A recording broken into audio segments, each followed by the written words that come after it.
Israel-Gaza Iran War News Live Update. United Nations Chief issues a warning. Never again will Lebanon be a Gaza.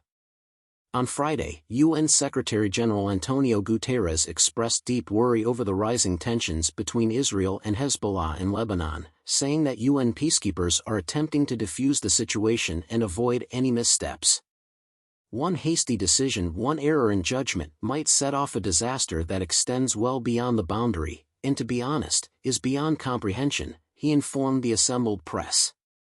Let us be clear, the world and its inhabitants cannot afford for Lebanon to mirror Gaza. As a show of solidarity with its Palestinian allies Hamas, Iran-backed Hezbollah has been launching rockets at Israel since the Gaza conflict broke out in October, causing tens of thousands to abandon their homes in Israel. At the same time, political pressure is mounting for further action. There have been tens of thousands of Lebanese refugees as a result of the Israeli airstrikes in southern Lebanon.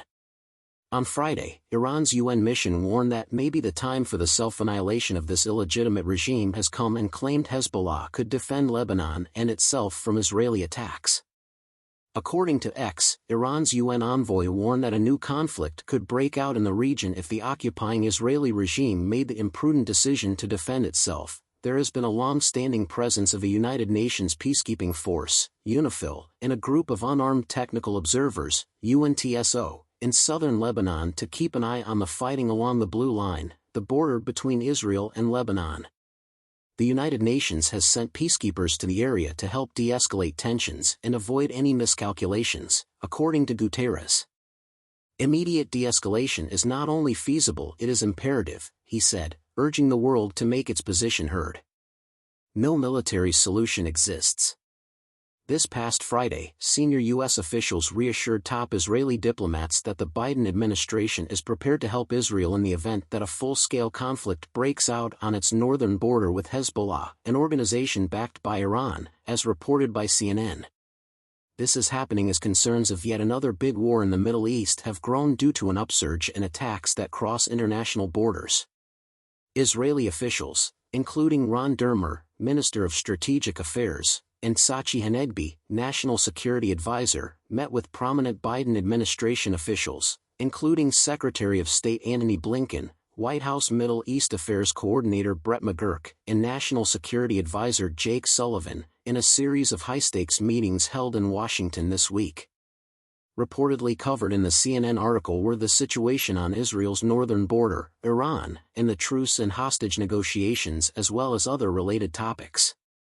A senior administration official informed CNN that the U.S. has reaffirmed its dedication to offering Israel the required security assistance, but has made it clear that American troops would not be stationed there.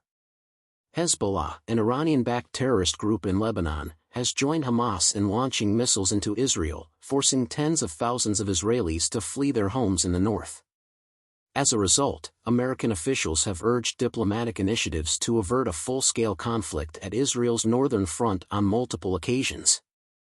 The United States sent envoy Amos Hochstein to the area this week to help with de-escalation measures. U.S. officials anticipate a strong response from the Netanyahu government in the event that Hezbollah significantly escalates its attacks on Israel, leading to Israeli casualties. In the middle of a public feud between the United States and Israeli Prime Minister Benjamin Netanyahu, who has accused the U.S. of withholding military supplies, the U.S. has offered assurances. The goal of the in-person sessions in Washington was to resolve these issues and restate the unwavering friendship between the United States and Israel.